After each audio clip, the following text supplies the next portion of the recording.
And thank you so much for joining us. This is All Angles. I'm Dion Jackson Miller. And on today's program, we have two topical and very important issues. We're going to be talking about the transport sector against the background of the protest by taxi operators earlier this week and their calls for changes to the traffic ticketing system and also calling for more time to pay outstanding tickets. In this first segment of the program, though, we're going to be talking about the government's announcement that new states of public emergency have been imposed in the parishes of Westmoreland, in Hanover, in St. James, Clarendon, St. Catherine, and most of Kingston and St. Andrew, except for the divisions of St. Andrew North and St. Andrew Central. Now, joining me in this segment of the program, Attorney at Law John Clark. Also have with us Opposition Spokesperson on Justice and Information, Senator Donna Scott Motley. Good to have you both. Thank you so much for coming in.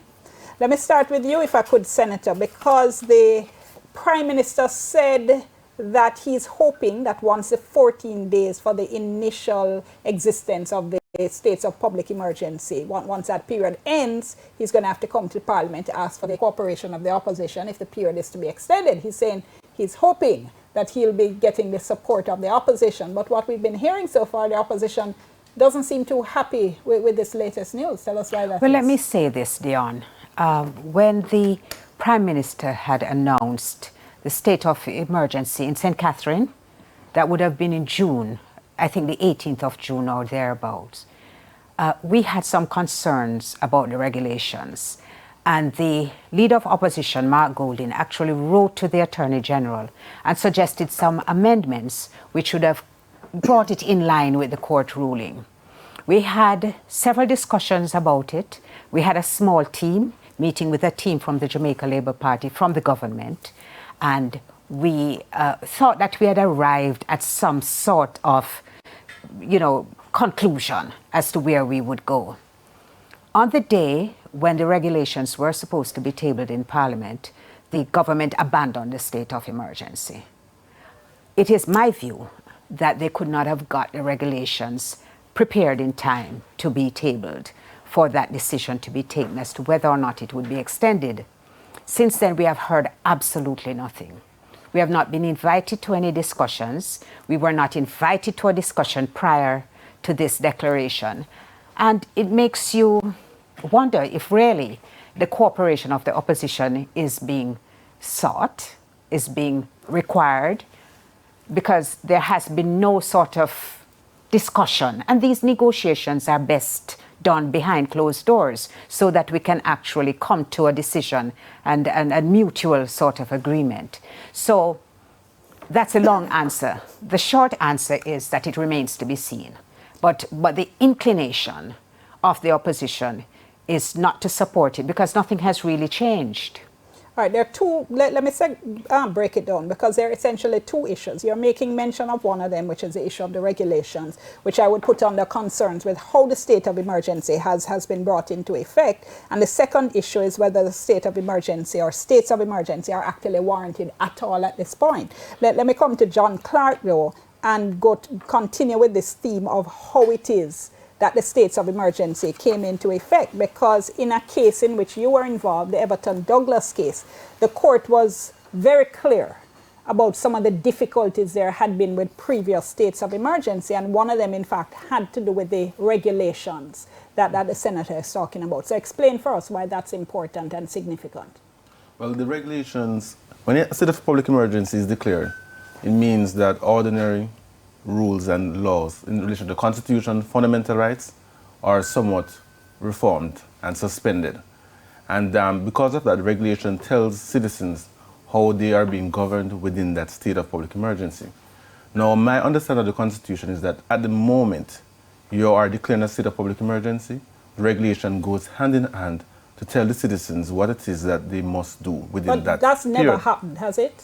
I'm trying to remember, certainly since the last 5 or whatever years, I've never seen the state of emergency announced and the regulations immediately available. But have you, Senator? No, in fact, I do recall the first one in 2010, the first one in recent times, which was declared because of criminality.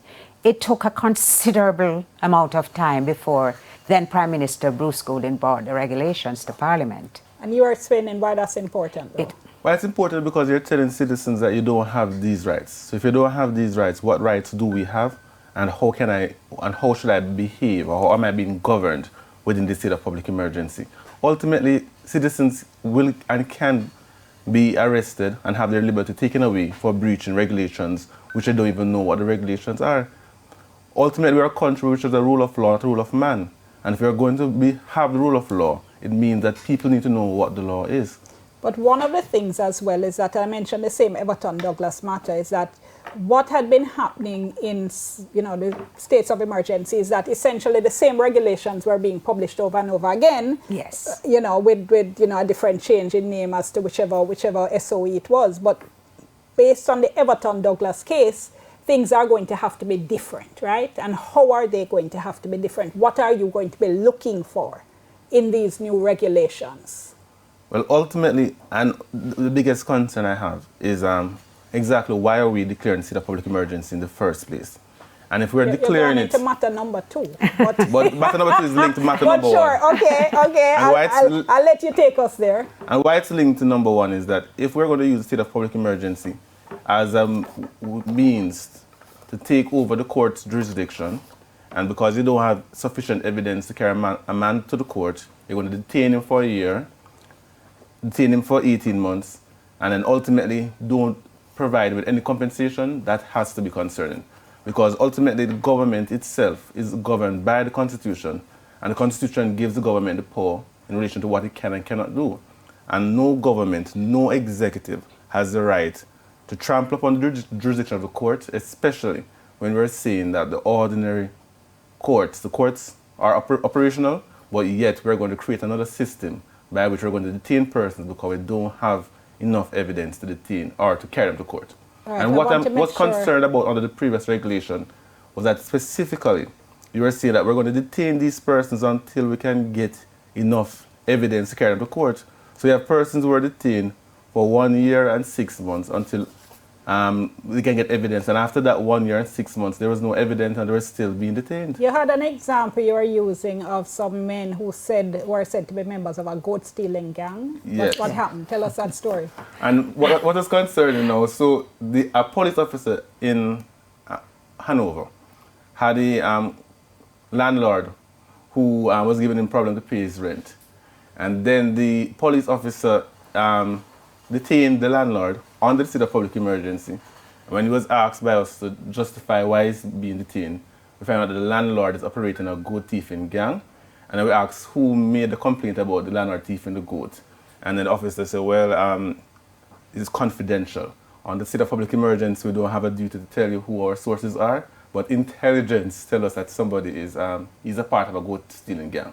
So ultimately, the mechanism by which and the ability and the obligation of police officers or even executive members to provide reasons as to why persons are detained is made plain in cases like that, because ultimately... But you're not a story, so what happened? Ultimately, after the man spent 2 weeks in custody, he spent 2 weeks in custody. At the end of the 2 weeks, after we petitioned the tribunal, and then they had to put the reasons in writing. They said, oh, let us release him.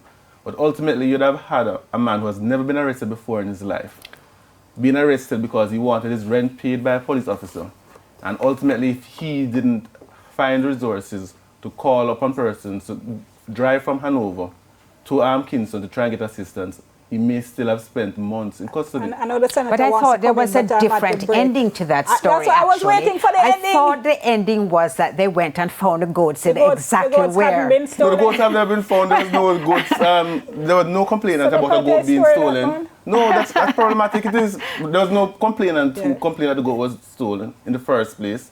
So all officer had to say was just tell his superior that I have intelligence that he's a part of a goat thieving gang. So the concern, though, really, as we say, take bands up, make joke, is that it opens the door for abuse of power by authorities with no check and balance in place. Want to pick up on that? As I say, I know the senator is trying to get in. Let's go to the break, do a little bit of business, and remember, you can WhatsApp me. It's 3810072. 876-381-0072. Give us your first name, general location. We'll soon come.